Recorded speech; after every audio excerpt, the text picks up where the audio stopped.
નમસ્કાર દર્શક મિત્રો, વૈભવ દ્રષ્ટિ સમાચારમાં આપનું હાર્દિક સ્વાગત છે। શું છે 1206નું રહસ્ય અને કઈ રીતે 1206 એ આપના ગુજરાતના પૂર્વ મુખ્યમંત્રી વિજય રૂપાણી સાથે સંકળાયેલ છે।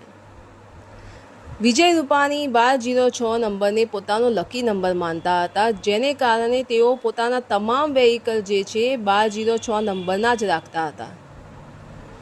તેમની 4 વ્હીલથી માંડીને તેમનું 2 વ્હીલર જે છે એ 1206 નંબરનું જ હતું, પરંતુ કોને ખબર હતી કે આ 1206 નંબર જેને તેઓ લકી માનતા હતા તે એક દિવસ તેમની માટે અનલકી સાબિત થશે। ગઈકાલે જે અમદાવાદમાં વિમાન દુર્ઘટના બની છે તેની તારીખ જોઈએ તો તે તારીખ છે 12/06/2025 અને તે જ તારીખે આપના પૂર્વ ગુજરાતના મુખ્યમંત્રી વિજય રૂપાણીનું નિધન થયું છે। ધન્યવાદ।